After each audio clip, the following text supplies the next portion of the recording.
माणसाचं मन कसं असतं की एखादा विचार आला की त्याच्यावर तो माणूस विचार करत बसतो की म्हणलं आपण काहीतरी कुठेतरी नोकरी बघायची, त्याच्याशिवाय होणार नाही.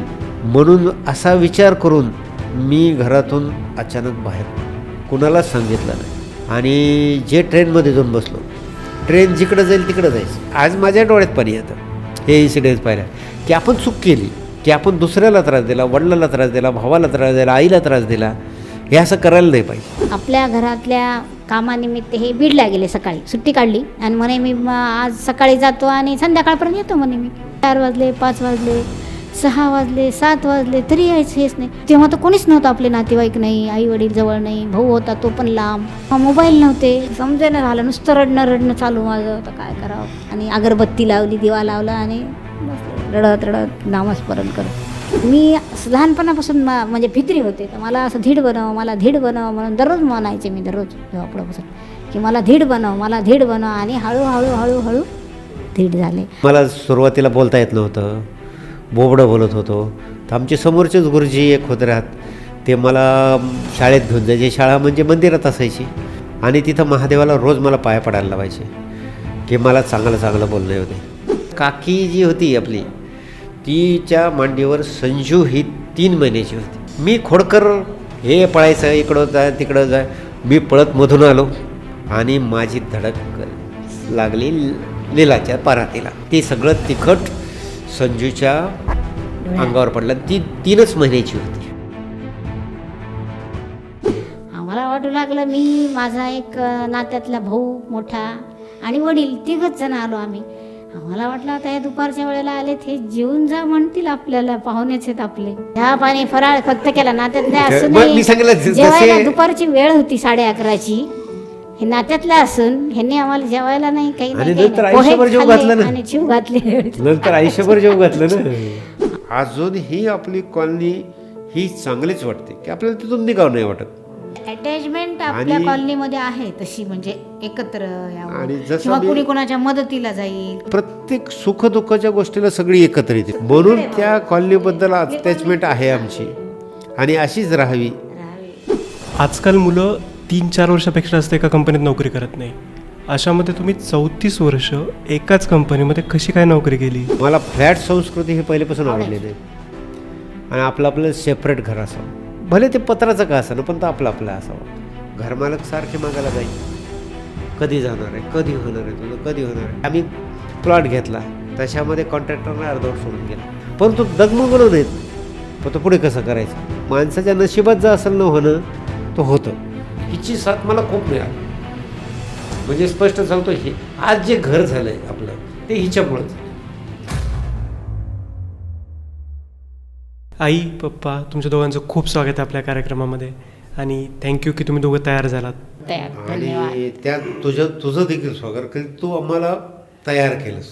पण मला वाटलं नव्हतं बरं तुम्ही दोघं तयार व्हाल. म्हणजे पप्पांचं तर माहिती होतं तयार होतील, पण आई तयार होईल याची तर बिलकुल खात्री नव्हती. झाली तयार. ते कसं असतं, हळूहळू जर ते समजलं, त्याच्याबद्दल म्हणजे आवड निर्माण झाली तर माणूस करतो. पॉडकास्ट म्हणजे काय माहिती आहे तुम्हाला? नाही, आम्हाला ह्याच्याबद्दल तर काहीच माहिती नाही. फक्त यूट्यूब वगैरे फोनवर पाहिलेलं आहे मी, मोबाईलवर. इंटरव्ह्यू तर बघितले असतील ना यूट्यूबवर, टी व्हीवर? हो, आता टी व्हीवरचे इंटरव्ह्यू पाहिलेले मी सगळ्यांचे. आता हिनं यूट्यूबमधले पाहिले असतील ना तू? नाही, मी ह्या बाबतीत जास्त काही पाहिली तिचे त्या म्हणजे कमी पाहिले, जास्त नाही काही असे की आपल्याला ह्याच्यात उतरायचंच नाही, त्याच्यामुळे त्या उद्देशाने मी काही पाहिलं. आता टी व्हीवर आपण इंटरव्ह्यू पाहतो की मुख्यमंत्र्याचा इंटरव्ह्यू, उपमुख्यमंत्र्याचा इंटरव्ह्यू किंवा एखादी थोर व्यक्ती असेल त्याचा इंटरव्ह्यू घेतात. ABP माझा, ZTV, जे प्रत्येकजण घेतात की एखाद्या चांगल्या ॲक्टरचा घेतात, प्रशांत दामलेचा असतो, ह्याचा असतो, असे पाहिले नाहीत ना आपण. बरं, हा काही इंटरव्ह्यू नाही आहे किंवा काही प्रश्न उत्तरं नाही आहे. आपल्याला फक्त गप्पा मारायच्या जशा आपण घरी मारतो. आणि या गप्पांच्या माध्यमातून मला पण तुमच्या काही लहानपणीच्या गोष्टी असतील त्या पण नवीन कळतील आणि तुमच्या काही आठवणी असतील लहानपणीच्या त्या पण ताज्या होतील. आणि बरोबर आहे ना, मी ते जे म्हणलं की जुन्या आठवणींना आपण उजाळा देऊ. सुरुवात आपण पप्पांपासून करायची? हो, बिलकुल करू. बरं, सगळ्यात पहिले मला तुमच्या बालपणीविषयी सांगा. माझा जन्म 1958 डिसेंबरला छोट्या खेडेगावात वडगावला झाला.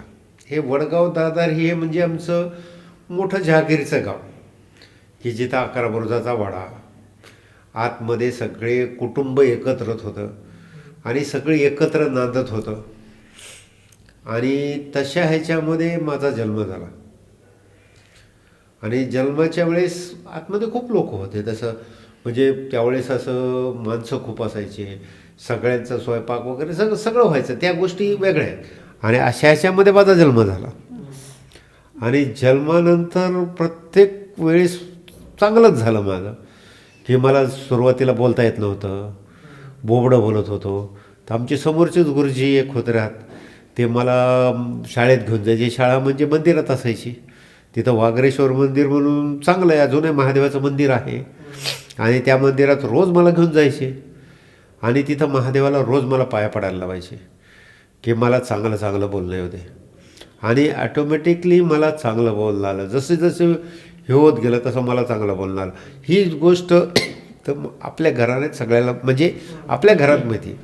आता तसं आमचं ह्याच्या बाबतीत जो विचारलंच तर आमचं घराणं खूप मोठं आहे आणि सगळं घराण्यात आम्हाला वाडीविषयी जास्त हे धार्मिक वाडीविषयी जास्त आहे. आता तसं कसं ह्यांना जसं आष्टीविषयी आहे तसं आमचं वाडीविषयी आहे. वाडी म्हणलं की आम्हाला म्हणजे इतका आनंद होतो की काय वडिलाचे गुरु आहेत आपल्या. वाडीला माधवाश्रम स्वामी महाराज, नारायण दत्तानंद सरस्वती स्वामी महाराज आणि पाचलेगावकर महाराज ह्यांचं तिथं हे आहे, समाधी आहे. त्या समाधीचं दर्शन घेतलं की तुम्हाला म्हणजे एक टॉनिक मिळाल्यासारखं मिळतं. प्रत्येक वर्षी एकदा तरी तुम्ही गेलेत आणि दर्शन घेतलं तुम्हाला वर्षभर टॉनिक मिळेल एवढे तिथं आपल्याला हे मिळते. हे एक स्थान असं आहे की जिथं सगळे मतभेद विसरून एकमेकांचे तिथं सगळे एकत्र येतात की जसे आपण सख्खे एकत्र आहोत असं असतं. आणि प्रत्येकजण तिथला व्यक्ती म्हणतो आपल्याला की तुमचा ग्रुप खरंच सुंदर आहे. वाडीला ज्यावेळेस उत्सव असतो त्यावेळेस सगळेजण जवळ एक गेट टुगेदर प्रकार असतो आपला वडगावकराचा. आणि तिथं मी मोठा, मी लहान, मी हे असं काही नसतं. आताची जी पिढी आहे, भाऊ आहेत सगळे किंवा पुतणे आहेत किंवा हे आहेत, ते सगळे एकत्र येतात आणि एकत्र सगळे व्यवस्थित 5 दिवस राहतात.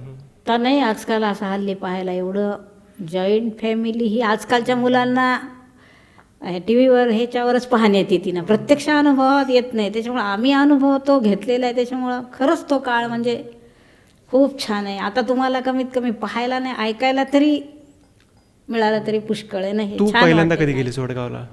पहिल्यांदा मी वडगावला लग्न झाल्यानंतर जेव्हा आपलं ग्रामदेवतेचं दर्शन घ्यायला आमच्या सासूबाईंनी, घरातल्या वडील मंडळींनी सगळ्यांनी मग ते पाया पडायला आपल्याला यावं लागतंय, तेव्हा मग देवतेचं दर्शन घ्यायला तेव्हा आले. कसा वाटला मग आपला वाडा?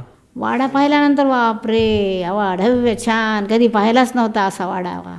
आपण वाड्यात आलो असं वाटलं. कुठं भीती वाटली नाही का? भीती नाही वाटली. भीती कशाला, पहिल्यापासूनच भीती वाटली नाही. जरी भीती वाटली तरी आम्ही आपल्या गुरुचं नाव घेत होते मनात. त्याच्यामुळे मग भीती वाटत होती की बापरे, इथे तर हे 4 लोक आहेत म्हणून बरं, एकट्याला तर किती अवघड इथे राहणं हे, किंवा असं वाटायची भीती. किंवा दिवसासुद्धा बाहेर असं लांब जायला हे वाटायचं, भीती वाटायची. मला कुतूहल कशाच होतं, हे काय म्हणायचे, वरचा वाडा आणि वरच्या वाड्यात विहीर आहे म्हणे. मग ती पाहायची मला उत्सुकता होती. वरच्या वाड्यात कशी काय विहीर असते. यांना म्हणलं, मी एकदा 2दा गेले तरी मी काही पाहिली नव्हती. की जायचं ते सण करायचा यायचा, म्हणजे अशी धावपळ व्हायची ना. एकदा यांना म्हणलं मी की मला वरचा वाडा दाखवा, तिथं विहीर आहे ती दाखवा मला. ते मला कौतुक वाटायचं की वरच्या वाड्यात कशी काय विहीर आहे की. मग एकदा आम्ही 2-4 मिळून यांनी मला दाखवलं वरचा वाडा हा इथं तिथे. आणि तिथं त्या अंधाऱ्या ह्याच्यात खोल ह्याच्यात विहीर होती. मग ती पाहिली मी. म्हणजे कधी आयुष्यात लहानपणात पाहिलं नव्हतं, काही नाही. हे ते आपल्या घरामध्ये वाड्यामध्ये पहिल्यांदा पाहिलं मी, ते विहीर कशी असते, वाडा कसा. घरात नाही, मोठा ओपन एरियाच आहे की 4 बुरुजाच्या आतमधलं मोठं असं जी स्पेस असते ना मोठी, ते स्पेसमध्ये पण तिथं ते आड म्हणतो, वरच्या वाड्यातला आड. पण तो इतका खोल आहे असं म्हणतात. आपण काही ते पाहिलं आम्ही असं लांबूनच पाहिलं ना, मध्ये असं जाऊन कसं खोल आहे. पण तिथं पाणी होतं. पाणी त्याच्यानंतर ह्या तू 12वी पाहिली असेल ना. हो. आपण 12वीमध्ये खाली उतरून गेलेलो आहेत. पायऱ्या आहेत मस्तपैकी, कपारी दोन्हीकडे दोन अशा देवड्या असल्यासारख्या बारामध्ये. आणि जी मी आगळीची गोष्ट सांगतो की आगळ म्हणजे काय तुम्हाला माहीत नाही. पूर्वीच्या पूर्वीच्या काळी जे राजे महाराजे होते त्यांचे जे किल्ले असायचे त्याला ती आगळ असायची. आगळ म्हणजे एक लाकडाची मोठी दांडी आणि ती इकडल्या भिंतीमध्ये घालायची, इकडल्या भिंतीमध्ये जायची आणि तुमच्या दरवाजाला आत मध्यभागात यायची. तिला आगळ म्हणायचं. की समजा दरवाजाला कुणी मारलं किंवा एखादी धडक दिली, हत्तीनं धडक दिली तरी तो दरवाजा तुटला नाही पाहिजे हा दृष्टिकोन होता आणि एक सिक्युरिटी म्हणून राहत होती चांगली. ती अजूनही आपल्या ह्याच्यात आहे, वाड्यामध्ये आहे. आणि वाड्याची तशी तर खूप माहिती, परंतु आपण ती आता एवढीच तुला सांगता येणार नाही. म्हणजे त्याच्याबद्दलची फारच आम्हाला उत्सुकता आहे आणि आनंद होतो. कोणी समजा वडगावचं नाव घेतलं, वाडीचं नाव घेतलं की पटकन उठून बसतो माणूस. पण मग आई तुझ्या पण लहानपणी असंच होतं का, मोठी फॅमिली सगळे एकत्र? यांच्याकडं कशी जॉईंट फॅमिली, मोठी फॅमिली, वाडा हे काही आमच्याकडे नाही. आमच्याकडं आहे जॉईंट फॅमिली, आजी आजोबा, काका, आत्या, जुळलं होतं ना? सगळं होते. पण ते मी लहान असतानाच शिक्षणासाठी अंबेजोगाईला घर केलं आई बाबांनी, माझ्या वडिलांनी. त्याच्यामुळे मला हे खेडेगावातलं किंवा वातावरण हे इथं येऊन शिक्षणासाठी राहिल्यामुळे 3-4 वर्षाचं लहान, त्याच्यामुळं तिकडे काही जायचं जास्त काही म्हणजे हेच नाही ना अनुभव. त्याच्यामुळं मग माझं लहानपण अंबेजोगाईतच गेलं, खेडेगावात वगैरे काही नाही. फक्त सणावाराला आम्ही जात होतो, महालक्ष्मीला, दिवाळीला एकत्र हे जात होतो. मग यांच्या एवढं माझं काही नाही आहे असं. बाकी काय आवड मग? आवड असं काहीच नाही. आवड अशी काहीच नाही आहे म्हणजे हेच पाहिजे तेच पाहिजे किंवा मला असंच विणकाम वर भरतकाम असे काही विणकाम नाही, भरतकाम नाही, काही नाही. काही आवडलं होती जास्त काही नाही. होती कामापुरती, पण जास्तच असं यांच्यासारखं नाही आहे माझं. असं कुठल्या ह्याच्यात तसं आवड. म्हणशील तर आपल्या वडगावकरातल्या सगळ्या मुलींना ह्याची खूप आवड होती. हो, हे वडगावकराचं झालं, हे तळेगावकराचं आहे. हो ना. नाही ते असू दे, परंतु सगळ्यात तशी तुला काही आवड होती का? मला नाही आवड काही. देवधर्माची तर होती ना? हा, देवधर्माची आवडते. देवधर्माची झाली कशामुळं, कारण घरात वातावरण तसं निर्माण झालं त्याच्यामुळे मला आवड निर्माण झाली. वेगळं काही नाही, तेवढं काही नाही. वाचनाची आवड होती मला, कादंबऱ्या वगैरे हे वाचनाची आवड होती छान. एकदा कादंबरी घेतली की मग ते दिवसभर आपलं वाचत बसायची, ही मात्र आवड होती. पोथ्या वगैरे वाच, त्याच्यातून काही प्रश्न वगैरे आम्ही काही आईवडिलांना तेव्हा विचारत नव्हतो, काही नव्हते. हे वाचा म्हणलं की वाचायचं नुसतं. त्याचं कारण, त्याचा अनुभव हे आम्हाला काहीही माहीत नव्हतं तेव्हा. आईवडिलांनी सांगितलं ना मेन वाचा, त्याचं पारायण करा, केलं की उलटून उत्तर कोणी देत नव्हतं. की प्रत्येक जण आदर करत होता मोठ्या व्यक्तींचा. जे घरात चाललेले ते पुढच्या पिढीने चालवलं आम्ही. आता समजा ही जशी म्हणाली की तिच्या वडिलांना जसं शिकवलं त्यांना सांग, म्हणजे त्यांना नाही म्हणत नव्हतं, तसं आमच्या बाबतीत आहे. आमची सगळे चुलते वगैरे त्यांचा कोणी अनादर करत नव्हतं. की ही गोष्ट करायची म्हणलं तर ते आपल्याला करावं लागायची. लहान मुलगा असो किंवा तो मोठा असो किंवा त्यांच्यापेक्षा लहान असो कोणी, की ती गोष्ट करत होते. जशी आईला देवधर्माची आवड होती तशी तुम्हाला काय आवड होती लहानपणी? लहानपणी आवड म्हणजे खोड्या करायची होती. आता दुसरी लहानपणी आवड काय असते? खेळणं आणि खोड्या करणं, हेच असतं फक्त. खोड्या म्हणजे नक्की काय करायचं तुम्ही? खोडकर वृत्तीचं जर उदाहरण सांगायचं झालं तर तुला मी एक उदाहरण सांगतो की आम्ही ज्यावेळेस किरायानं राहत होतो गोपनपाळी गल्लीत वेरूळच्या वाड्यामध्ये, असंच मला वाटतं दुपारची वेळ असेल, 2-3 वाजताची वेळ असेल. 2-3 वाजताची वेळ असेल तर आमच्या काकीनं आणि लीला त्यावेळेस होती तिथे, ते तिखट कुटलेलं होतं 2 किलो अशी मोठी परातीमध्ये. ते तिखट तिनं खालून त्या उकळामधून वर घेऊन आली लीला. तर काय झालं, काकी जी होती आपली तिच्या मांडीवर संजू ही 3 महिन्याची होती, 3च महिन्याची होती. ती आपली घेऊन बसली होती तिला. मी खोडकर हे पळायचं, इकडं जाय तिकडं जाय. मी पळत मधून आलो, मधल्या घरातून स्वयंपाकघरातून इकडून मधून आलो आणि माझी धडक लागली लीलाच्या परातीला. ती सगळं तिखट संजूच्या अंगावर पडलं. ती 3च महिन्याची होती, 3च महिने. आणि ती इतकी एकदम अनकॉन्शियस झाली, म्हणजे कारण एवढं तिखट जर डोळ्यात ह्याच्यात सगळ्या गेलं तर कसं व्हायचं. परंतु आमच्या ज्या घरात राहत होतो त्यांच्या घरमालकीन वेगवेगळ्या त्या ज्या आजी होत्या किंवा आम्ही त्या आजी किंवा काकूच म्हणायचो त्यावेळेस आम्ही, समजा त्यांना काय केलं, खाली आणा म्हणे तिला. खाली आणलं, बाजावर टाकलं. बाजावर टाकलं आणि कोरफड सगळ्या अंगाला लावली. कोरफड सगळ्या अंगाला लावली. आणि असं करता करता तिनं ते डोळे उघडले. म्हणजे माझ्या खोळकरीमुळं असे काही प्रकार झालेले. तसं मग आमचं हळूहळू बालपण मोठं जसं जसं होत गेलो, सगळ्या मोठ्या भावांच्या शिक्षणासाठी आम्हाला परळीला जावं लागलं. मग परळीला आम्ही घर केलं. आणि परळीला घर केल्यानंतर मी ज्यावेळेस शाळेत मला दाखल करायचं होतं, तर सुरुवातीला मला तिथं एक केंद्रीय शाळेमध्ये दाखल केलं.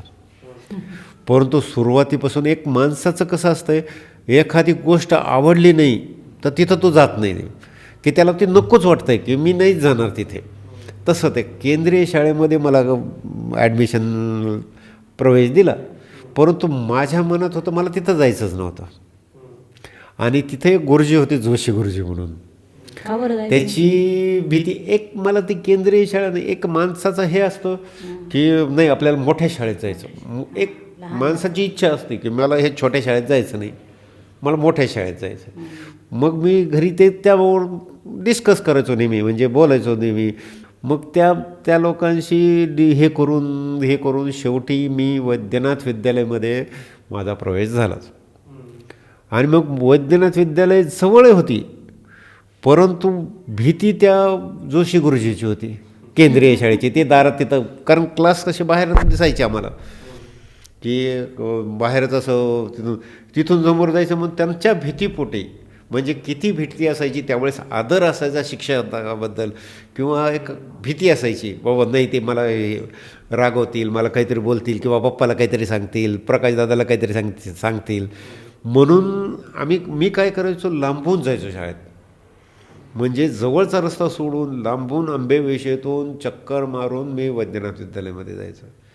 आणि असं करत करत वैद्यनाथ विद्यालयामध्ये मग सेट झालो मी. आणि मग नोकरी करायचं कधी ठरवलं? जसं जसं माझं शिक्षण झालं, मी ग्रॅज्युएशनपर्यंत आलो, मी सेकंड इयरपर्यंत आलो. परंतु त्यावेळेस काय होतं, आपल्या घरात कुणाला समजा नोकऱ्या नव्हत्या.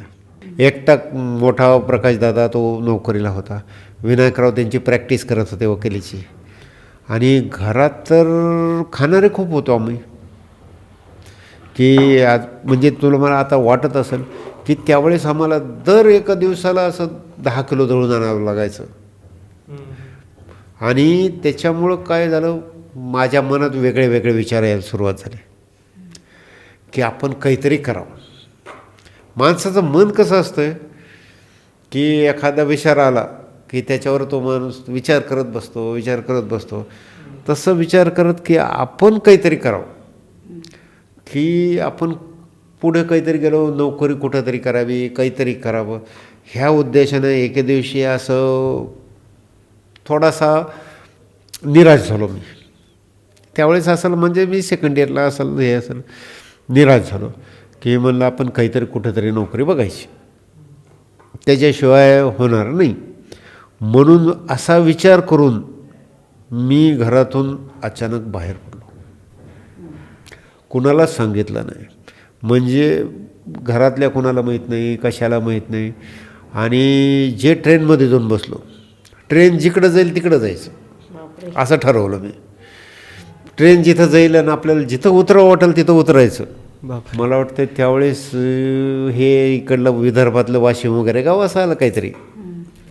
मी उतरलो गावात गेलो, इथं विचार नोकरीला, तिथं विचार नोकरीला. अशी नोकरी कोण देत असतं त्यावेळेस, की तुम्हाला काहीतरी ओळख पाहिजे, तुम्ही कुठले आहेत काहीतरी पाहिजे.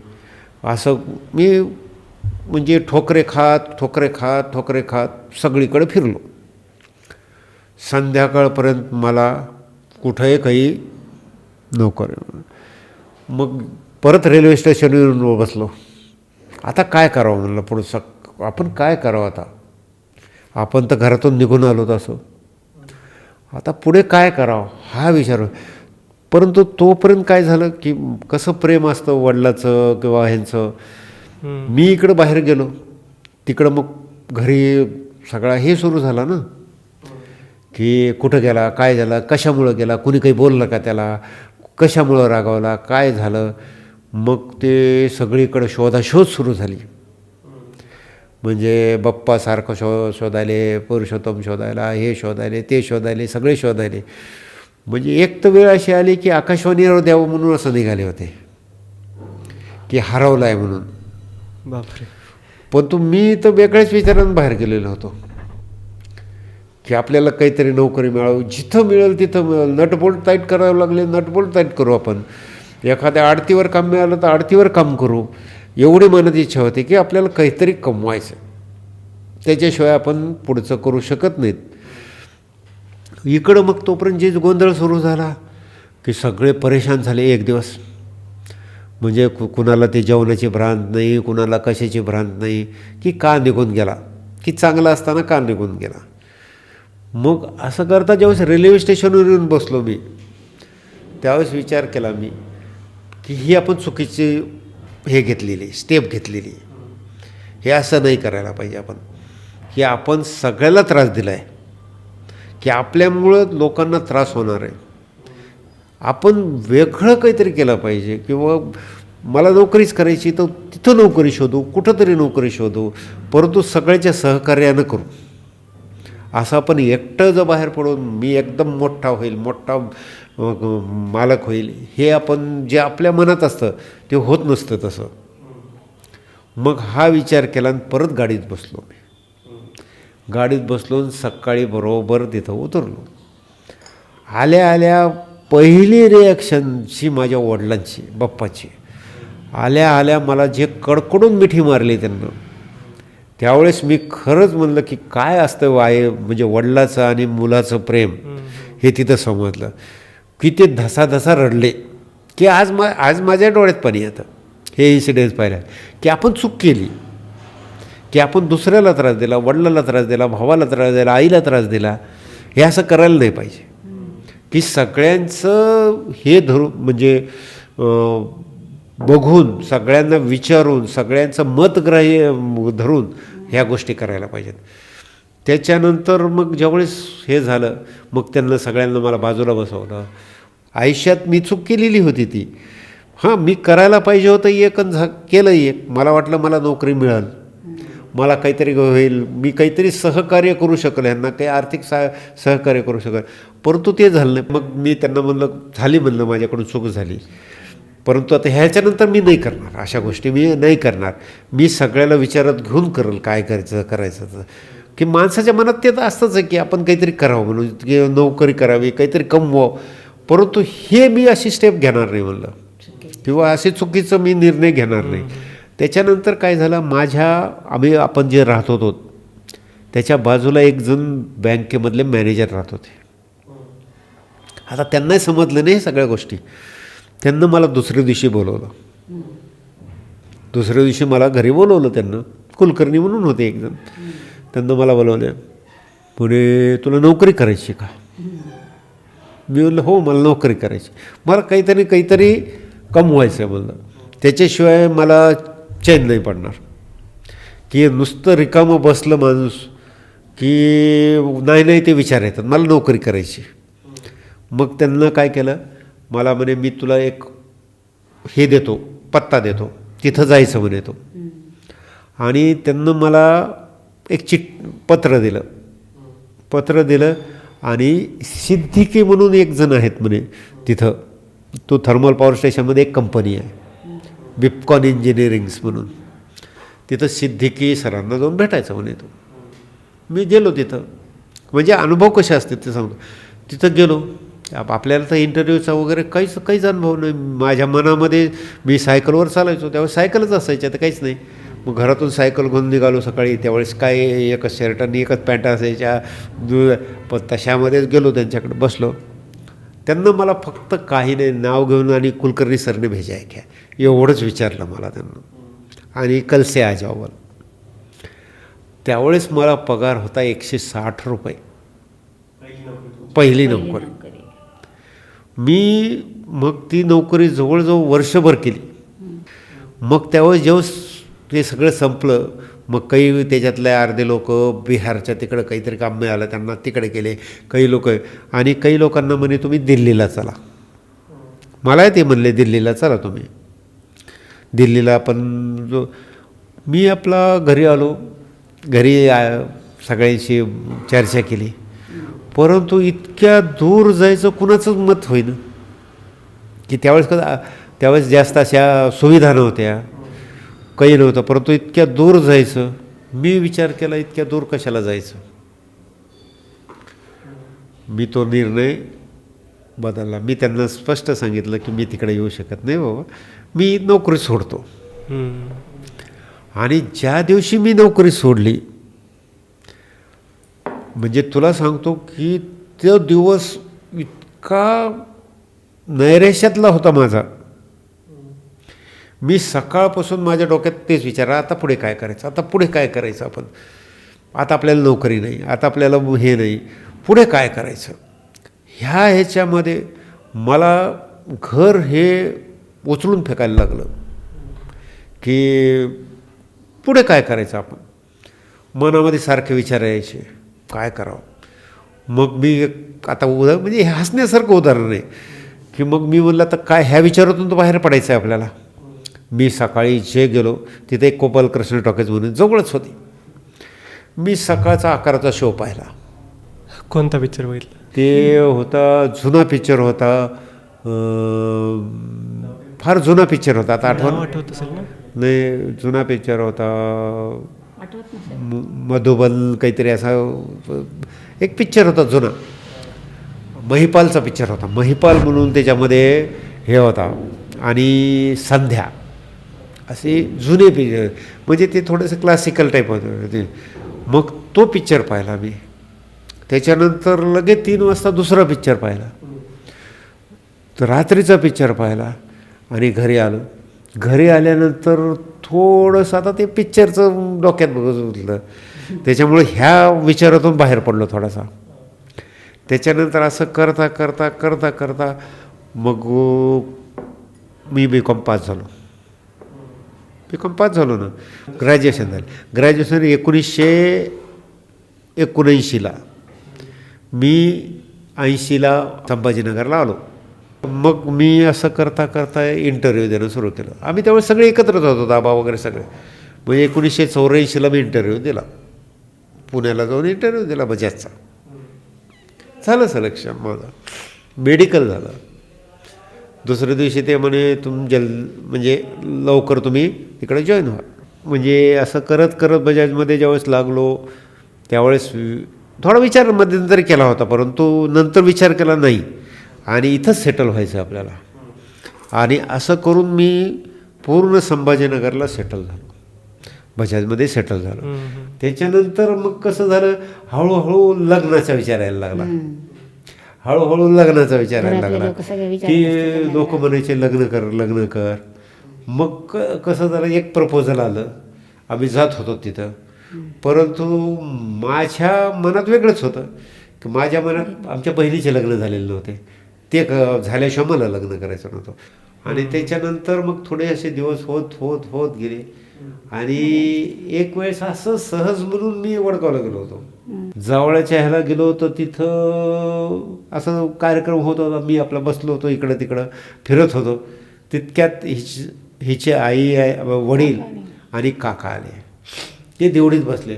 मला काहीही गंध नव्हता की मला बघायला आले किंवा ह्याच्या असं आले की पण तिथं चर्चा चालली. मला भावाला म्हणजे मोठे भाऊ जे होते त्यांना सांगितलं इकडे म्हणून. इथं म्हणजे हा मुलगा आहे. मग त्यावेळेस मला समजलं की अरे आपल्या लग्नाविषयी चर्चा झाली. मग हो करता थोडी चर्चा झाली आमची. हे झाली की हे ज्यावेळेस तुझ्या दादा आणि वडील ज्यावेळेस निघून गेले मग आमची थोडी चर्चा झाली. चर्चा झाली काय करायचं. परंतु आपले मोठे बंधुराज होते आमचे, हम्म. तिथं शिक्षक होते. ते नाही म्हणे उद्या जायचं मला पाहायला पाहायला जायचं. तिथं म्हणजे सगळे प्रेझेंटच होते.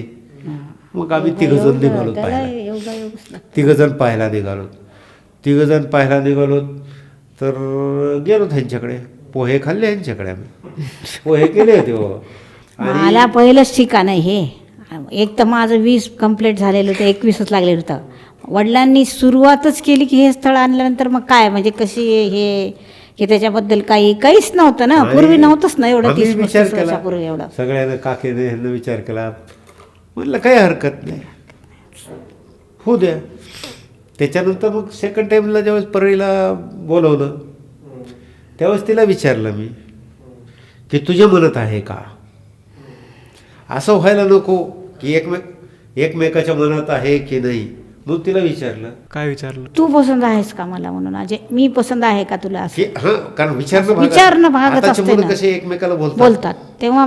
तशाच टाईपचा मी तिला पण हे केलं. आपल्या रूम मध्ये आमच्या पुरी आपल्या आत्या कंपनी होती, मोठे माणसं होते, आम्ही दोघं होतो. ते दोघच जण नव्हते, आम्ही सगळे जण मिळून गप्पा मारत होतो. तरी त्याच्यात मध्ये विचारला तिला प्रश्न मी. हो, सगळ्यांमध्ये सगळ्यांमध्ये काय त्याला आता सगळ्यांमध्ये विचारायला चालेल बोलली ती. चालेल. मोठे माणसं जे म्हणतील त्याच्यावर माझं म्हणजे मत आहे असं म्हणलं मी. तसं आणि कसं असतंय, आहे. कुटुंब मोठं असले ते हे आता प्रत्येकाची व्यवस्था होती नाही होत जसं जसं होतं ते चहा पाणी झालं आमचं. चहा पाणी झाल्यानंतर ह्यांनी आम्हाला काही जीव घातला नाही, काही नाही. चहा पाणी फराळ फक्त केला नात्यातल्या, असं मग नाही. मी सांगितलं, जेवायला दुपारची वेळ होती 11:30ची, हे नात्यातलं असून ह्यांनी आम्हाला जेवायला नाही, काही नाही, काही नाही. पोहे खाल्ले आणि जीव घातले. नंतर आयुष्यभर जेव घातलं ना. आम्हाला वाटू लागलं मी, माझा एक नात्यातला भाऊ मोठा आणि वडील, तिघच जण आलो आम्ही. आम्हाला वाटलं आता हे दुपारच्या वेळेला आलेत, हे जेवून जा म्हणतील आपल्याला, पाहुणेच आहेत आपले. पोहे तर केले असतील ना? चहा पोहे खाल्ले. हो, चहा पोहे खाल्ले ना. पण दुपारची वेळ असल्यानंतर माणूस काय म्हणते, जेवण करून जा, नात्यातलंच होतं ना असं. त्यावेळेस त्याच्यामुळे आपल्याकडे खूप लोक होती, तेवढ्याच्या ह्याच्यामध्ये होत नसतं ते. आणि आपणही समजून घ्यायला पाहिजे असते. आता मी समजून घेणार आहे, तसे तूही समजून घेणार आहे. नाही, आम्ही समजून घेतलं, पण एक उगी म्हणजे एक असं आठवण आली आम्हाला की असं असं एक जोक म्हणून सांगते मी. हे बघ, होत असतात अशा गोष्टी, होत असतात. त्याच्यातून आपण बाहेर पडलो आणि असं करता करता आमचं ठरलं लग्न. महिन्याने पसंती दिली ह्यांनी मला. आम्ही म्हटलं आता येऊ न येऊ, मी तर काही मग म्हणजे काही पॉझिटिव्ह विचार केलाच नव्हता येईल यांच्याकडनं. जसं आपलं रेग्युलर चाललंय तसं चालू द्यायचं, कारण पाहण्याचा प्रोग्रामच आम्ही केलेला नव्हता ना. आता असं पहिलाच प्रोग्राम होता, हो म्हणतील हे चालू केलं होतं आपण. आणि ह्यांचा होकारच येईल असं काहीच नव्हतं ना. पण आला, महिन्याने आला होकार.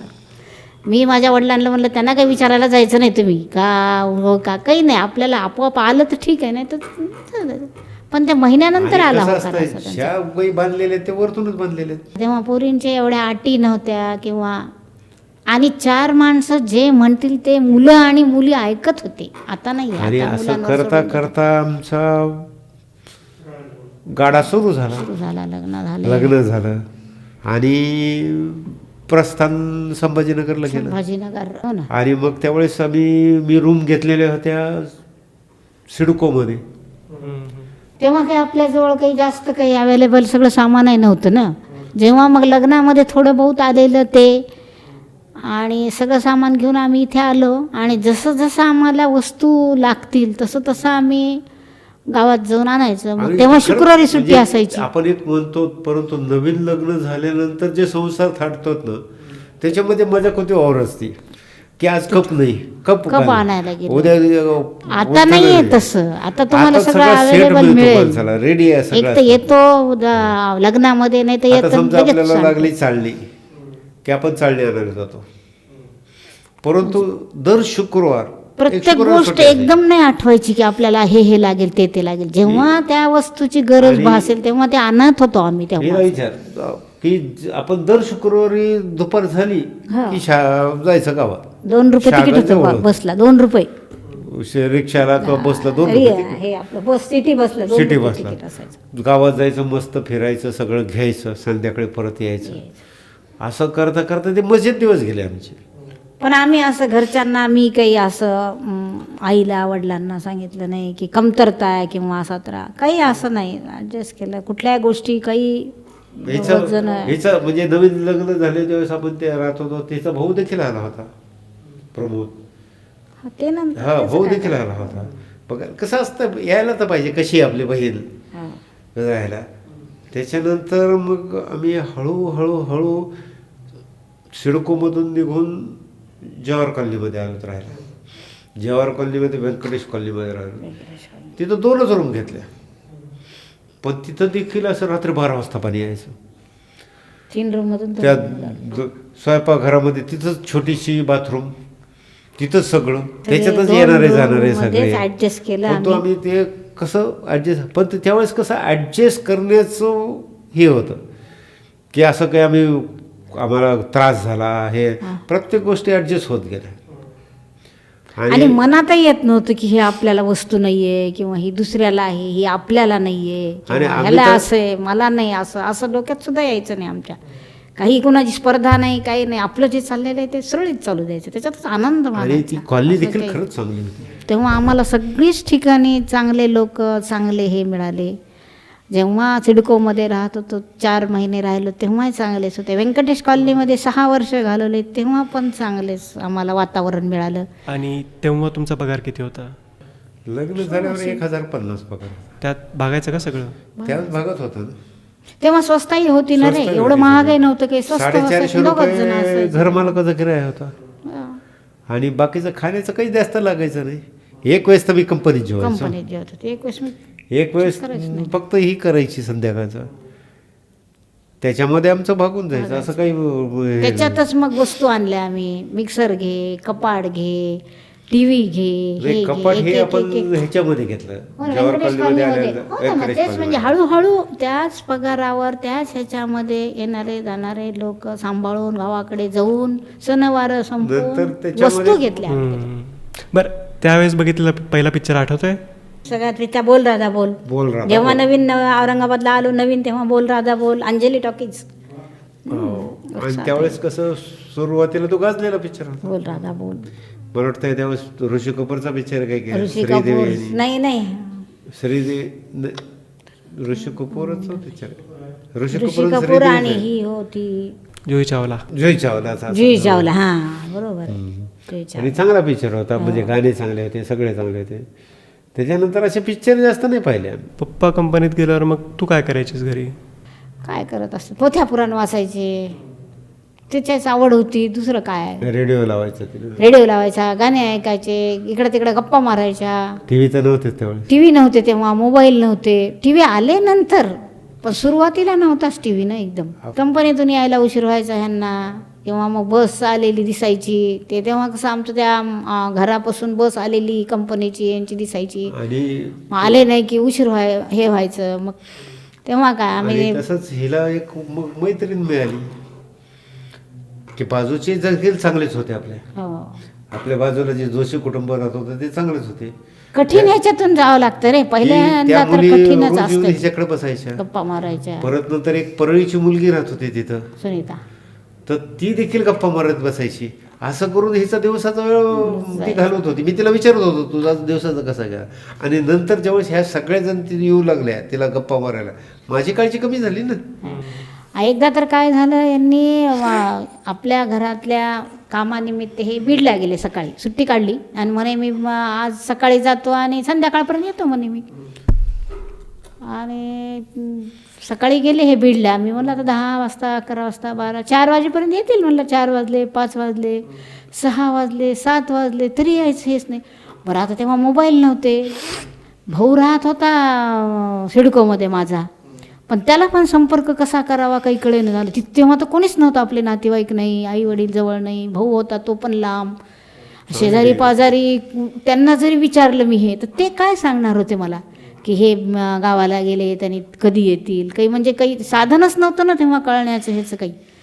मग आता काय करावं. मग संध्याकाळ झाली. संध्याकाळ झाल्यानंतर मी कुठे मग असं डोक्यात विचार आला की भाऊकडे जावं का. मग संध्याकाळी कसं जावं म्हणलं, रिक्षा एवढ्या लांब. आणि मग खूप रडू आलं मला, रडले रडले रडले. हो मग आता एकटीनं भीती वाटायली ना मला, जशी जशी संध्याकाळ होईल तशी तशी भीती वाटायली ना. कोणाला सोबत घेऊन झोपावं पण, किंवा हे संध्याकाळी कधी येतील ते काही कळणं नव्हतं ना मला.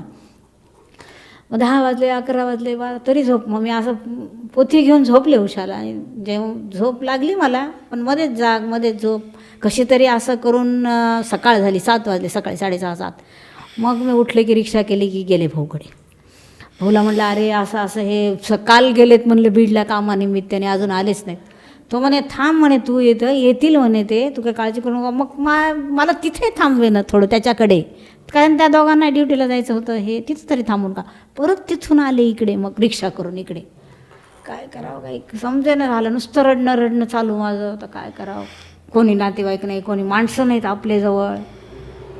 घरमालक होते, त्यांना सांगून काय उपयोग होता. मग दिवा अखंड चालू होता माझा देवापुढं. देवा आपले पोरी सोरी कशा आपल्या लग्नानंतर फोटो घेऊन आले महाराजांचा आपला, आणि अगरबत्ती लावली, दिवा लावला, आणि बसले रडत रडत नामस्मरण करत. 12 साडेबारा वाजता हे आले, खटखट दार वाजलं. जे रडू आलं मला, बापरे. म्हणजे ते आठवणच मी कधीच मी मरेपर्यंत लक्षात, म्हणजे आठवण. तशीच कंडिशन माझी होती ना, की मला तर वाटू लागलं ती एकटी आहे. मी सगळ्यांना म्हणत होतो ती एकटी हो तिथं. ते म्हणे काय होत नसतंय. कुठं गेला होतात तुम्ही? मी गेलो होतो बीडला, एक आपलं शेताचं काम होतं, आणि ते करण्यासाठी म्हणून आम्ही सगळेजण बीडला गेलो. बीडून ते काम झाल्यानंतर ते सगळेजण माझ्या मागायला लागले, नाही तुम्ही परळीला चाला, परळीला आपल्याला बोलायचे. हे आपल्याकडे हे घरचं राहटगाडगं चालूच असायचं ना, काही ना काहीतरी कशाच्या विषयावर बोलायचं, कशाच्या विषयावर. मी म्हणलं नाही, मी ती एकटी, मला उद्याची सुट्टी नाही. नाही म्हणे काही होत नाही, एखाद दिवस राहू शकत नाहीत का. त्यांचे जुने विचार होते, आताच्या काळातले नव्हते, जुने विचार होते की ती एकटी पडलेली, ती काय करायला, नवीन लग्न झालं एकटे पडलेले काय हो. परंतु माझ्या मनात तो खूप होता, परंतु काय करावं. मी रात्रभर आपला हो त्यांच्याबरोबर गप्पा मारल्या, सगळ्या कामाच्या गप्पा मारल्या. सकाळी मी म्हणलं माझं मी लवकर जातो, मला 12 वाजेपर्यंत तिथं पोचलं पाहिजे. कारण सकाळच्या मग गाडीनं निघालो, सकाळी 6च्या गाडीनं. 6च्या गाडीनं 12:30 वाजता घरी आलो. फोन केला नव्हता का यांनी? फोन नव्हताच ना तेव्हा, फोन हा प्रकार नव्हता ना तेवढा, फोन हा प्रकारच नव्हता. आणि कुणाबरोबर कळवावं, माणसं नव्हते, नातेवाईक एसटीडी सुरू झाल्या, नंतर सुरू झाल्या एसटीडीने. आणि आपले माणसं तिथं नातेवाईक कुणी नव्हते ना रे. भाऊ होता एकटा, तर तो सिडकोमध्ये लांब. मग तो पुन्हा संध्याकाळी दुसऱ्या दिवशी आला. मग हे आल्यानंतर दुसऱ्या दिवशी 5 वाजता आला माझ्याकडे, की आले का हे. कारण मला हे आलेत म्हणून सांगायला काहीच त्या हे नव्हतं ना. मग संध्याकाळी 5:30 वाजता कंपनीतून सुटल्यानंतर घरी आल्यानंतर मग हे आलेले दिसले. मग हे म्हणे असं असं काम होतं म्हणून मी थांबलो. असं एकतर माणसं नव्हते जवळ, नातेवाईक नव्हते, काही सुविधा नव्हत्या. काय कसे दिवस काढले असतील.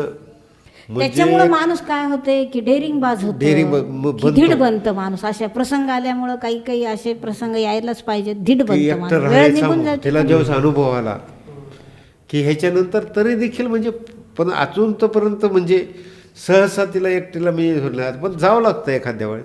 मग कंपनीमध्ये सेकंड असायची, कधी फर्स्ट असायची. फर्स्टला काही नाही, पण सेकंडला 1:30 वाजायचा नाही यायला. मग हे नेहमी सेकंडला मग माझं चालूच आपलं, दिवा लावायचा, अगरबत्ती लावायची आणि बसायचं. आणि त्याच्यानंतर मग आपण निरंजन सोसायटीमध्ये राहायला करू. पण तो त्याच्या अगोदर पण भीती वाटल्यानंतर माणूस काय करेल सांगतो, काहीच ह्याच्याशिवाय काही साधारण नाही. दुसरं काय करेल माणूस, जरी किती माणसं गोळा केले, जरी किती काही केलं, तरी त्याला पर्याय काही नाहीच आहे ना, त्याच्यावर सोल्युशन हेच आहे ना. काय किती गरगट्टा व्हायचं माणसाला, की मला धीड बनव. मी लहानपणापासून म्हणजे भित्री होते, तर मला असं धीड बनव, मला धीड बनव म्हणून दररोज म्हणायचे मी, दररोज जेव्हा पुढंपासून, की मला धीड बनव, मला धीड बनव. आणि हळूहळू धीड झाले. एक प्रसंग असा होता की ताईला घेऊन मी झोपले होते कॉटवर, आणि हे ड्युटीला गेले होते. लहान अगदी 3-4 महिन्याचीच होती ताई. तेव्हा मग फॅन लावून झोपलो आम्ही दोघीजणी. फॅन लावून झोपलो, आणि मग तो फॅन आपोआप बंद पडला. आणि मग मला झोपेतून जाग आली, आणि ते फॅनचे नाही, गाढ झोपलो होतो आम्ही, ते फॅनचे कोलत्या खाली आल्या दोघींच्या, म्हणजे अंगावर पडल्या आमच्या. म्हणलं काय झालं हे अंगावर पडायला हे. तर ते फॅन जळत होता. फॅन म्हणजे जळत होता? हो, फॅन पूर्ण असा जळाला. आणि मग मी काय केलं, तिला घेतलं पटकन, आणि बाजूलाच आले. तोपर्यंत गादी म्हणजे हे जळालं, ते बेडशीट वगैरे हे, आणि बाहेर गेले, दार उघडलं आणि शेजारीकडे जाऊन बसले. तोपर्यंत फॅन मीटर जळत. पण त्यावेळेस मग एका शेजाऱ्यानं तुमच्या मुलानं खूप मुलांनी मदत मदत केली. मग ते ओरडत ओरडत गेले. तेव्हा तर मी अगदी सुरुवातीलाच होते, मुलगीच लहानच होते, 22 वर्षाचीच, 22-25 वर्षाचीच. तर तो एक प्रसंग आहे मला, तो म्हणजे परंतु विसरूच तो शकत आला नाही आणि मी तो त्यानं प्रसंग. पहिले सगळं बंद केलं, आणि पाणी पाणी टाकलं, सगळ्या शेजाऱ्या पाजाऱ्यांनी माझी मदत मदत केली. केली. हे एवढं आहे. नाही, नाही, मी ड्युटीला कंपनीत होते, होतो. ड्युटीला आल्यानंतर मग सगळे ओट्यावर बसले, हे मी रडू लागले, हे काय झालं यांना काहीच कळेना ना कंपनीतून आल्यानंतर, की म्हणे देशपांडे साहेब असं असं आज झालं, हे काय करणार आहे. सगळं निवारलं. आणि म्हणजे एक तर काय असं जुनी फिटिंग होती, जुनं हे होतं. कुठल्या गोष्टीला मी एकटी असताना मी सावरून गेले. नाही, हे आहे, म्हणजे ते खूप तेवढ्या हे बाबतीत असं. गुण सांगायला हां.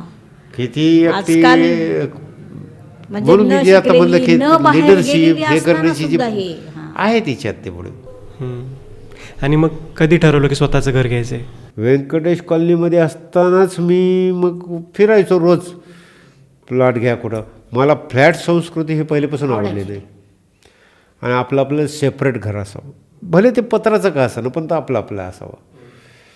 मग असं करता करता करता मला एक लक्ष्मीनगरमध्ये मित्राच्या साह्यानं आम्ही दोघंजण गेलो, पाहिलं, फायनल केलं, घेतलं.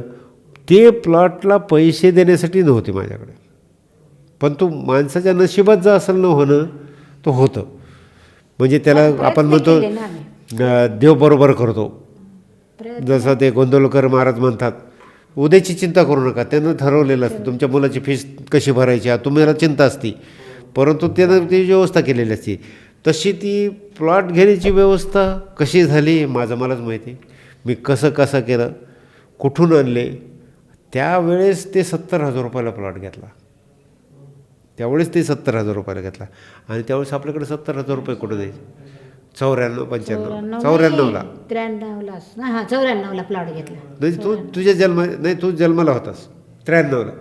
94ला प्लॉट घेतला आणि 96ला आलो आपण इकडे. हो, पण हा छान. हां 94ला घेतला. हां 94. त्याच्यानंतर मग त्याची व्यवस्था झाली कशी तरी, हळूहळू का होत नाही की इकडून तिकडून तिकडून तिकडून करून ती सवरी.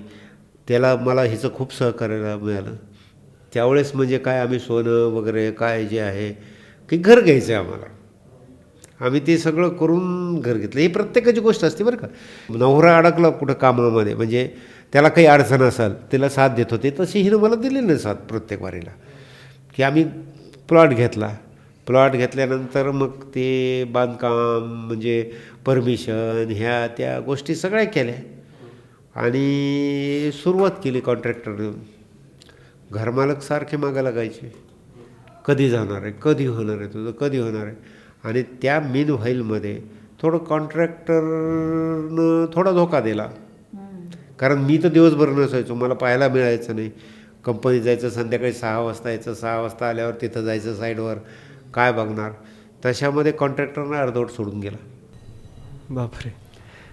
तरी डगमगलो नाही मी, तरी डगमगलो नाहीत. आमचं रोज व्हायची किरकिर व्हायची. त्या कॉन्ट्रॅक्टरच्या मित्राकडे जायचो आम्ही भेटायला, की असं असं आहे, त्यानं कधी तो हो म्हणायचा आणि करायचा नाही. सोडून दिलं, मग सोडून दिलं आम्ही. आणि मग परंतु डगमगलो नाहीत, पण तो पुढे कसं करायचं, पैसे कुठून आणावे, पैसे कुठून आणायचे. बंद झाले मग सगळ्या गोष्टी केल्या मी. मग मी स्वतः जिन्याचं वगैरे जे राहिलेलं अर्धवट काम मी केलं. बरं. आणि असेच लावून माणसं लावून पूर्ण काम केलं. प्लॅस्टर नव्हतं, कंपाऊंड वॉल नव्हतं, तार कंपाऊंड वॉलवर होतं, असं तुम्हाला घेऊन आलं. लाईट नव्हती, शेजारीकडून लाईट घेतली, मग लाईट आली. असं करून आपण लक्ष्मीनगरमध्ये आलो. परंतु त्यावेळेस काय झालं, कॉलनीमध्ये आलोत ना, ही कॉलनी सगळेजण एका वयाचे होते. म्हणजे जवळजवळ सगळ्यांना 2 मुलं होते आणि सारख्याच वयाचे होते. म्हणजे अमिताबरोबरचा एकजण, की अभिषेकच्या बरोबरचा एकजण, तुझ्याबरोबरचा एकजण, अशीच कॉलनी होती आपली. आणि त्याच्यामुळं कॉलनीत सुरुवातीला आल्यापासून ते आज ताग आहेत, अजून देखील एकमेकाचे संबंध चांगले आहेत. तुम्ही ज्यावेळेस लहान होतात ना, त्यावेळेस तुम्हाला एकच शाळेत टाकलेलं होतं, मुलं सगळे. श्रीविद्या. नाही अभिनव. आपल्या अभिनवमध्ये. तर एका आठवतंय स्कूटरवर मला ते. 5-5 जण आम्ही घेऊन येत होतो. मी आज आणलं, दुसरे काका दुसरे आणायचे, तिसरे काका आणायचे, चौथे काका, म्हणजे प्रत्येकाला घेऊन यायचं. तुम्ही आणलं की तिथं आताचे जे मंदिर आहे ना आपलं, तिथं सगळं ग्राउंड असायचं, तिथं तुम्हाला सोडायचं. हे पाऊस पडला की तिथं नुसतं चिखल व्हायचा आणि तुम्ही आले की त्या चिखलातच तोडायचेत सगळे पोरं. आता तुम्ही खूप मोठे झाले सगळे, चांगल्या पोस्टवर आहेत पण तुम्ही. त्या कॉलनीमध्ये सगळेजण सारख्या वयाचे ती होते. एक तुला हे आठवतंय का, ती सिरियल होती बघ, हां, तारक मेहता. तारक मेहता. तशा टाईपची आपली कॉलनी आहे. गोकुलधाम गोकुलधाम. टाईप आपलं. गोकुलधाम सारखी कॉलनी. अजून देखील तागायत चालू आहे. आज ठीक आहे, एकमेकाचे मतभेद होतील, काही होतील, ते होतील, परत एकत्र येतात. परंतु सगळे एकत्र येतात. असं बाहेर प्रत्येक- क्वचितच आहे. म्हणजे आता जसं आपण तिथं आलो, गणपती उत्सव मस्त केले आपण सुरुवातीला, तुम्ही लहान होते त्यावेळेस.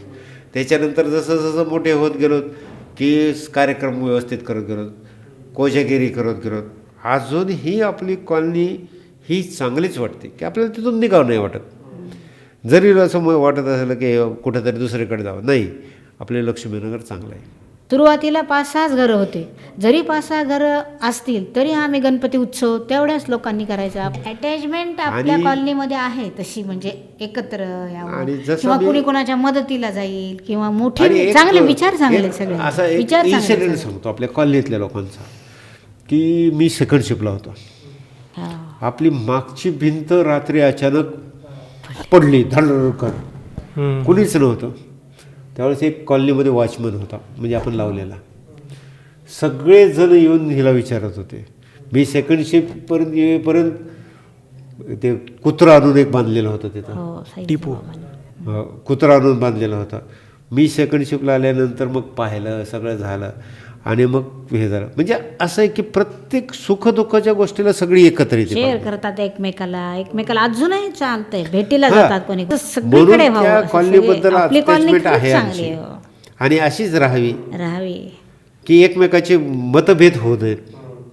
आणि जे आपण आत्तापर्यंत राहिलो ते आयुष्याच्या शेवटपर्यंत व्यवस्थित सगळ्यांना राहावं राहावं ना. असं वाटतं, म्हणजे आनंदी राहावं सगळ्यांना. पहिलं डेव्हलपमेंट झालं नव्हतं. मंदिर हनुमानाचं हे, कारण हे सगळे लोक जॉबला असायचे, कोणी म्हणजे बिझनेस हे, त्याच्यामुळे त्यांना वेळ मिळायचा नाही ना मंदिराकडे लक्ष द्यायला. तेव्हा आम्ही बायका 2-4 जणी बसायचो मंदिरात. आपण जेव्हा लक्ष्मीनगरमध्ये आलो तेव्हा किती 5-6 घरं होते आणि आपलं बांधकाम चालू होतं. बांधकाम चालू होतं आणि आपल्या समोर 2 बांधकाम चालू होते. हो, आपल्या समोर 2-3 आणि बाजूला आणि एक 6 आणि बाजूचा घरे प्लॉट होते. रिकामच होता हो. आणि सगळे मागचं शेवटपर्यंत रिकामच होता. हो. तेव्हा काही ओपन स्पेस होता समोर परंतु अशी भीती काही वाटली नाही. आम्ही आलो तर आता आल्यापासून. मी उशिरा आलो तरी काय, किंवा मागून सगळं ओपन आहे, इकडून ओपन आहे, सगळं ओपन आहे, मस्त वाटायचं. सगळेजण म्हणजे गप्पा मारायचे, हे करायचे. परंतु त्यावेळेस कसं सगळे बिझी होते, कारण सगळ्यांच्या सर्व्हिस होत्या, हे होते. मुलं खेळायचे आपले फक्त मस्तपैकी क्रिकेट. ग्राउंडवर समोर. तुम्ही ग्राउंडवर क्रिकेट खेळायचे, सगळं खेळायचे. असं करता करता करता मग हळूहळू सगळे लोक यायला झाले. तुम्ही मोठे होत गेलेत मुलं सगळे. तर त्यावेळेस मग सगळ्यांनी मिळून ठरवलं इथं काय एखादं मंदिर वगैरे बांधू आपण. मग रात्रीतून थोडासा आम्ही सगळ्यांना मिळून प्रयत्न केला. जे काही मिळतं त्याचं जमा केलं, ते चालू केलं आणि असं करून एक चौथरा बांधला आणि तिथं फक्त हनुमानाची मूर्ती ठेवली. ओटा फक्त ओटा. चौकोन आहे आणि त्याच्यावर मग उघडीच त्याची मूर्ती, बाकी उघडी. झाकलेलं मग नाही. तिथंच पत्रे लोक नव्हते, बसायचे, काहीच तिथं नाही. दर्शन घ्यायचे. सुरुवातीला यायचे नाहीत लोक काही असं. तिथं कुत्रे खूप असायचे. ते घाण काढून टाकायचे, वास यायचा. मग असं करता करता करता जसं म्हणजे देवाच्या इच्छा म्हणजे मनात आहे तसं होत असतं. हळूहळू करता त्याला पॅक करू असं ठरलं. मग पॅक करायचं कसं करायचं, मग त्याच्यासाठी थोडं कॉन्ट्रीब्युशन केलं सगळ्यांनी मिळून. त्याच्यात मुलांनी सहभाग घेतला आणि स्ट्रक्चर उभं केलं तर एकदम ते सगळ्यांना चांगलं वाटायला की एकदम व्यवस्थित झालं. हळूहळू काही डेव्हलपमेंट होत गेलं. असं करता करता करता इतकं डेव्हलप झालं तिथं. आज लोक म्हणतात की लक्ष्मीनगरमधलं चांगलं आहे पश्चिम नगर. आमच्या लहानपणीची एखादी आठवण जर सांगायची असेल तर कोणती सांगाल? हां, तुझी आठवण ती प्रमोद मामाकडली चांगली आठवण आहे. खोडकर होतो का?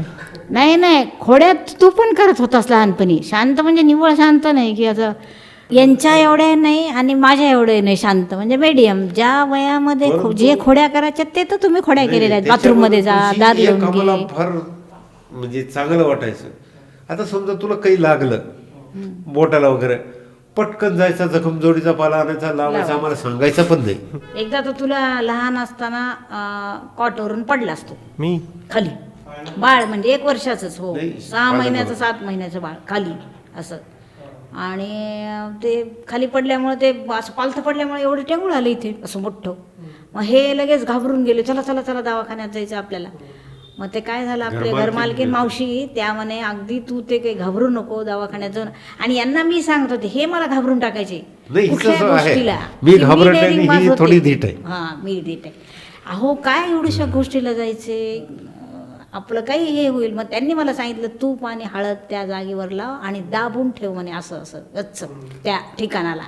मग ते दाबलं आणि मग कमी झालं हळूहळू हळू ते. पण ते म्हणजे मला कसं कळलं की आता जावं ह्याच वेळेला हा पडलाय. मी बसले असते भांडे घासत बाहेर किती वेळे हे करत, तर तू म्हणजे ते लहान बाळ गादी अंगावर पांघरून अंगावर कसं झालं असतं ते. पण तेव्हा मला बुद्धी झाली ना यायची इकडं घरात, त्याला उचलायची, हे किती आलो. म्हणजे आम्हाला रोज मी फिरवायला घेऊन जायचो तिथं. ती आपली 2 पायावर दूर दूर दूर दूर दूर दूर पळायची अशी. मग एके दिवशी असंच म्हणजे आम्ही रोजच जात होतो. एका शुक्रवारी विलासराव जे म्हणजे आहेत आपले विशायलाजी, त्यांच्या शेतामध्ये आम्हाला खुरडा खायला बोलवलं. आम्ही गेलो दोघं आणि अमिता, त्यावेळेस गेलो आम्ही. हुरडा खायला गेलो, सगळ्यांना हुरडा खाल्ले, जेवण केले, मस्तपैकी आरामशीर गप्पा मारत बसलो सगळे. अमिता खेळत होती हळूहळू, दूर दूर दूर दूर दूर दूर. 2 वर्ष 3 वर्षाचीच होती ती, 3च वर्षाची होती. 3-4 वर्ष. हां, तू हा नव्हता तर ना? त्यावेळेस 2-2.5 वर्ष. तिनं चालता चालता जिथं हुरडा भाजतो ती एकटी होती. हुरडा भाजून झाल्यानंतर सगळेजण गप्पा मारत बसले ना, इकडं तिकडं बघत बसले काही. ती केव्हा गेली आणि चलत चलत तिचे दोन्ही पाय त्या भट्टीतून चालली, इकडून गेली, भट्टीतून चालून गेली, रडली ती. बापरे. बापरे. परंतु कसं असतं की जे पूर्वीचे लोक होते त्यांना एक रान औषधं माहिती असायची. ते रान औषध की त्यांचे जे भागीन होता तो पळत गेला, त्यानं काय आणलं माहीत नाही पाहिजे. नंतर समजलं आम्हाला, त्यानं आणलं, पटपटपट आणलं, तिच्या पायाला लावलं, कोरफड लावली सगळीकडे तिच्या पायाला, हातापायाला सगळे. ती शांत झाली ना थोडीशी. आणि मग सगळे घाबरले. मग चला म्हणे आता, मग सगळेजण निघालो तिथून, जालन्याला आलो. जालन्याला रात्री आल्यावर डॉक्टरकडे नेलं तिला. डॉक्टर म्हणे काही नाही, व्यवस्थित आहे म्हणे, त्यांना औषध दिले, ओके आहे म्हणे सगळं. म्हणजे इतकी हे असते की रान औषधामध्ये देखील ताकद असते की त्या माणसाला समजलं की तिला कोरफड लावली सगळी त्यांना, आणि एक फोड नाही की काही झालं नाही तिला, ओके, एकदम पाय ओके, सगळं ओके, ती शांत झाली. आणि मग बजाजमध्ये किती वर्ष नोकरी केली? मी 1985 ते 2019 पर्यंत, 35 वर्ष. म्हणजे जवळजवळ 34 वर्ष मी बजाजमध्ये काम केलं. आजकाल मुलं 3-4 वर्षापेक्षा जास्त एका कंपनीत नोकरी करत नाही. अशामध्ये तुम्ही 34 वर्ष एकाच कंपनीमध्ये कशी काय नोकरी केली? नाही, परंतु कसं आम्हाला म्हणजे सगळं व्यवस्थित मिळालं. जाण्यायेण्याचा प्रॉब्लेम नव्हता, खाण्याचा प्रॉब्लेम नव्हता, आणि सॅटिस्फॅक्शन होतं जॉबचं. म्हणून आम्ही सोडण्याचा विचारच केला नाही की आता इथंच आपल्याला रिटायर व्हायचं. आणि बजाजमधले मॅक्झिमम लोक बजाजमध्येच रिटायर झाले की तिथं कसं तुम्हाला सगळं व्यवस्थितपणा आहे, सिक्युरिटी आहे थोडीशी. हा विचार केला मी की बजाज सोडून दुसरीकडे जा आणि डिस्टर्ब व्हा थोडंसं काही दिवस. हे न करता आपलं जे चालू आहे संत गतीनं पाणी, जे चालू आहे ते संत गतीनं पाणी जशाला तसंच चालू ठेवायचं, त्याच्यामध्ये डिस्टर्ब आणायचा नाही. हा विचार आम्ही केला. बरोबर आहे ना माझं म्हणणं? मी की आणि तुला देखील, तिला रिलीफ मिळत होतं ना, डब्बा ना काही. म्हणजे चांगला जॉब चांगला होता, जाण्या येण्याची सोय होती. परत राईट टाइम आणि एवढ्या मोठ्या कंपनीमध्ये काम करतात ह्याची एक वेगळीच हे होती. आणि तसं म्हणलं तर तुला एक सांगतो की आपण म्हणतो, परंतु बजाजमुळंच काय ते आपण आता इतके उभं राहिलोत नाही. ते आज बजाजचा पगार होता आम्हाला म्हणून आम्ही प्लॉट घेऊ शकलो तेव्हा किंवा घर बांधू म्हणजे शकलो, जास्तच वाटायचा ना आम्हाला, तेव्हा लोन घेऊ पगार होता शकलो, तेवढं काय जे करायचं करू शकलो. असं आम्ही दोघांनी ठरवलं होतं की शक्यतो जसं आहे तशात आपण राहू, परंतु त्यात व्यवस्थित मेंटेन करू. आणि ते सुरुवातीपासून जर आम्ही ध्येय ठरवलं ते शेवटपर्यंत ध्येय ठरवलं आणि शेवटपर्यंत व्यवस्थित राहिलो. रिटायरमेंटला व्यवस्थित राहिलो अपेक्षा काही केल्या नाहीत जास्त की आपल्याला काही जास्त आणि मिळावं. स्पर्धा नव्हती. आणि मेन म्हणजे वातावरण पण आम्हाला असं साधारणच होतं आपल्याला. आता कसं हल्ली चढाओढ म्हणजे अशी स्पर्धा आहे. तुला नाही वाटलं कधी नोकरी करावी? नाही वाटलं, काही वाटलं नाही, डोक्यातही आलं नाही. एक तर लहान वय होतं किंवा मग करावीच माझी इच्छा नाही अशी वाटली, किंवा बाहेर पडावं, जॉब करावा, हातभार लावावा ह्यांना, असं काही माझ्या डोक्यातही आलं नाही. किंवा मला कोणी फोर्स पण केला नाही. कोणी केला असता, जबरदस्ती केली असते तर मी तसं बाहेर पडले असते किंवा पाहिलं असतं, पण मला तसं काहीच वातावरण नाही मिळालं. असं जॉब कर किंवा तू हातभार लावू लाग यांना, असं काहीच नाही. नाही, काही गरज भासली नाही. त्यावेळेस ॲडजस्ट केलं आम्ही की आमचे कसे रिक्वायरमेंट कमी होत्या ना, आताच्या मुलांच्या रिक्वायरमेंट जास्त आहेत. त्यावेळेस असे रिक्वायरमेंट होते की रोज बाहेर जाऊन खाणं किंवा काही करणं, जास्तीचा खर्च नव्हता तेव्हा. एक म्हणजे एक उदाहरण म्हणून आलं, एक आमच्या दोघांमध्ये वाद झाला होता एकदा की मी एकदा काय केलं, आम्ही गेलो गावामध्ये फिरत, भाजी मंडीमधून मी छोले आणले, हरभरे छोले आणले. फेकून दिले. ते छोले म्हणजे कसं आपल्याला ते छोल्याची भाजी करायची होती. आता आवडते हिला तिच्या इच्छाच नव्हती करण्याची. मग थोडेसे आमचे हे वाजले की तो करत नाही. मी ते घेतले आणि सरळ बाहेर फेकून दिले. आता लगेच हे म्हणजे म्हणजे असं होतं माणसाचं. पहिलं जे होते राग लोभ रुस होतं, पण त्याच्यातूनही माघार घेऊन पुढे चालत होते. आता तर लगेच आत्ताच्या हल्ली मुलांना काही हे नाहीच लगेच. बरं पप्पा, तुम्हाला आईबद्दल कोणती गोष्ट सगळ्यात जास्त आवडते? देशामध्ये एक लिडरशिप करण्याची ही आहे की ती लिडरशिप करू शकते. मी पाहतो की ती कशी काम करते, तिच्यामध्ये एक लिडरशिप आहे. ते तुला देखील, तुम्हाला पोरांना देखील हे झालं असेल की ती लीड घेऊ शकते कुठल्या कामामध्ये. परत नंतर एखादं समजा काही, मी इतका आता सुरुवातीला मला देवदेवचा नाद होता, म्हणजे मी देखील असा एकदम नास्तिक असा नव्हतो, परंतु हिची जेव्हा साथ लागली मला त्यावेळेस त्याच्यामध्ये अजून भर पडली थोडीशी. हिची साथ मला खूप मिळाली. म्हणजे स्पष्ट सांगतो, हे आज जे घर झालंय आपलं ते हिच्यामुळं झालं. हिनं सुरुवातीपासून माझ्या मागे लागत होती. ड्युटी करून घर बांधणं किंवा त्याच्याकडे लक्ष देणं हे फार अवघड आहे. मी म्हणत गेले तसं तसं हे म्हणजे ऐकत गेले माझं की आपण घर घेऊ. मग आता मी यांना असं वाटायचं की मग आपणही हिला साथ द्यायला पाहिजे, हिला हे करायला पाहिजे. म्हणजे यांची ड्युटी करून ह्यांनी पाहिलं, हे खूप महत्त्वाचं यांचं. ही साथ मिळाली मला यांची. मी जे म्हणाल ते ऐकलं त्यांनी. त्याच्यामुळे म्हणजे कुठलीही गोष्ट, आता घर बांधण्यापासून काय किंवा पोरांना हे शिक्षण द्यायचं, हे घरातले, हे कुठलीही गोष्ट घरातली जी संसारातली असते ती यांनी, जे मी म्हणत त्यांनी ते ऐकली. क्रॉस केलं थोडं, पण पुन्हा ऐकलं त्यांनी. त्याच्यामुळे तो एक पॉझिटिव्ह आहे, स्वभाव चांगला असा. कधी कधी काय वाटतं चिडचिड की फोन करत नाही. मला काय वाटतं कुठं जरी गेलं बाहेर, मग त्यांना एकदा बाहेर पडलं की मग काही बाहेरचं घरातलं काही नसतं त्यांना, काही नाही, आपल्या नादात असतं ते. फोन करा, मी इथंच तर होतो, मी खालीच तर होतो. माझं म्हणणं काय आहे की तुम्ही जरी खाली बसलात किंवा जरी 10 मिनिटाच्या अंतरावर जरी असताल आणि जर वेळ लागला समजा, तर मला फोन करा. मी 10 मिनिटं उशिरा येतो बरं का, किंवा मी 2 तासांनी उशिरा येतो. हे नाही, तेव्हा मग मला राग येतो. बीडला तर नाही जात ना आता? नाही, असं नाही होतं. आता कसं फोन आहेत आपल्याकडे, मेसेज देऊ शकतो, व्हॉट्सअपवर सांगू शकतो आपण, हे करू शकतो. हां, परंतु कसं फोनमध्ये जास्त आवड नाही आपल्याला की मी जास्त फोनमध्ये इन्व्हॉल्व नसतो. एक थोडा वेळ पाहायचं, मोकळं आहे की तिची सवय न लावून घेतली. आणि हिला काय वाटतं, मी बाहेर गेलो की मी फोन करावा, मी एक 10 मिनिटाने येतो, मी 15 मिनिटाने येतो. की मला एखादा माणूस बाहेर गेला तो येणारच असतो थोड्या वेळानं, आणि 5 मिनटं दुसरीकडे कुठं थांबला, पण ही तेवढ्या वेळात थोडीशी गरम होऊन जाते. गरम झाली की मला आल्यावर बोलणार, काहीतरी बोलणार, हे करणार. मग अशा वेळेस मला सांभाळून घ्यावं लागतं. आज मी आता इथंच होतो गेलेलो असेल बाहेर. आत्तापर्यंत तुम्ही जे सोबत आयुष्य जगलात त्यात तुम्ही समाधानी आहात?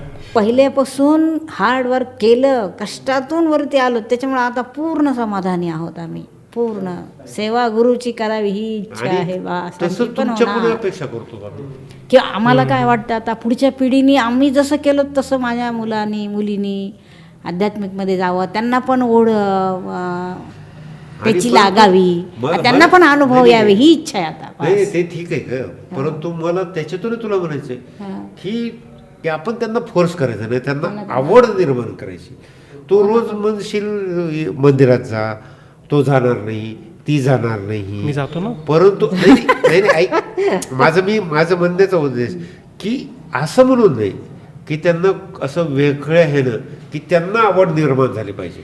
आवड निर्माण केव्हा होत असती की जेव्हा सातत्य ठेवलं आणि जेव्हा आईच पाठीमागे लागत असते कुठली गोष्ट करताना, एकदा दोनदा तीनदा चारदा. कसं होतं, लोकांना कंटाळा येतो की सारखं बोलण्याचं. ऐक माझं, की सारखं बोलण्याचा कंटाळा येतो. मग त्यांना वेगळ्या तऱ्हेनं की तू इथं गेलास तर चांगलं वाटेल, इथं गेलास तर तुझं चांगलं होईल, हे असं म्हणून पाहिजे. आज तू तिथं गेला नाहीस का, सकाळी टोकायचं नाही, हां आज जाऊन ये रे. आणि कसं आहे, तुम्ही लहान होतात तेव्हा, लहान असताना आपल्याकडे कसं संस्कार वर्गाला एक सर यायचे आणि मग ते सगळ्यांना मिळून एक 20-25 जण त्या शाखेमध्ये जात होतात. ते श्लोक ते घेत होते, खेळ घेत होते, आणि शाळेमध्ये पण तुम्हाला मॅडम ते करून घेत होते. त्याच्यामुळे तुम्हाला म्हणजे येतं सगळं दोघांना.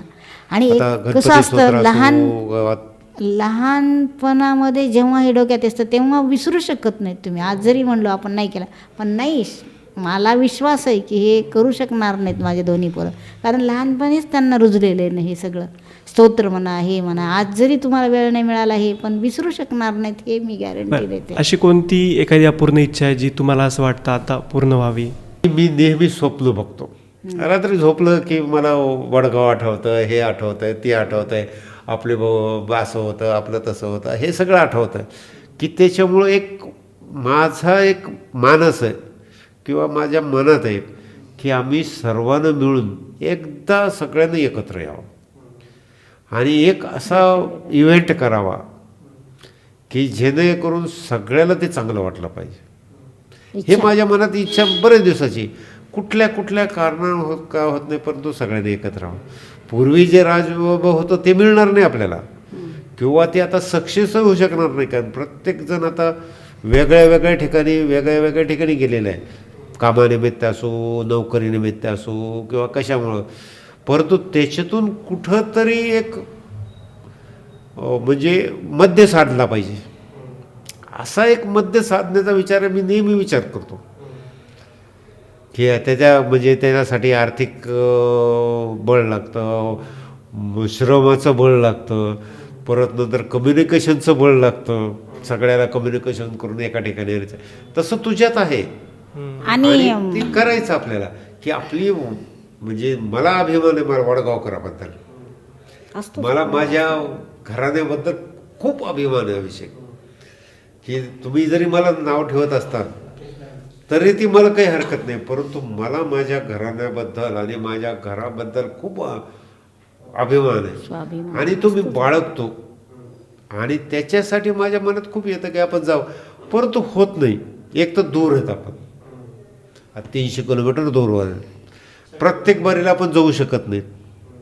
आता समजा जायचं म्हणलं तर त्यावेळेस कसं असं बस नसायच्या, एका दिवसात जाऊन वापस येणं शक्य नव्हतं. आता आहे, परंतु जाणं शक्य होईना. परंतु त्याच्यातून मला जायचं असा माझा निर्धार आहे की आपण जाऊ. मनाने हे केलं तर होऊ शकतं ना, होऊ शकतं हे. आणि तसं मला हिची साथ आहे त्याच्या बाबतीत. मला चला पुढे चला करा म्हणले की होतंय सक्सेस. आईची काय इच्छा आहे? मला का आता पाहायचं एक म्हणजे कुठला भाग हा भाग तीर्थस्थळ आहे किंवा तरी तुला म्हणजे बऱ्यापैकी असं पाहणं हो पाहणं आम्ही झाले त्याचे. आपलं बेंगलोर साईड वगैरे हे कर्नाटक एरिया पाहिला, गुजरात पाहिला, आंध्र आता प्रदेश सध्या पाहिला. आंध्र प्रदेश पाहिला, आता राजस्थान आम्ही मागच्या वेळेला आलो तेव्हा अर्धा आता पाहिला. मध्य प्रदेश त्याच्यामुळे पाहिलं. अजूनही म्हणजे सगळं पाहावं छान असतं. एक पर्यटन स्थळ, देवधर्म पाहावं, मुलांनी दाखवावं ही इच्छा आहे. नाही नाही, नक्कीच मी प्रयत्न करेन तुमच्या दोघांच्या सगळ्या इच्छा पूर्ण करण्याचा. बरं, आता मला खरं सांगा, तुम्हाला दोघांना पहिले वाटलं होतं का हा व्हिडिओ करायच्या आधी की तुम्ही दोघं एवढं बोलाल? नाही नाही ना, माझं तर क्रॉसच होतं.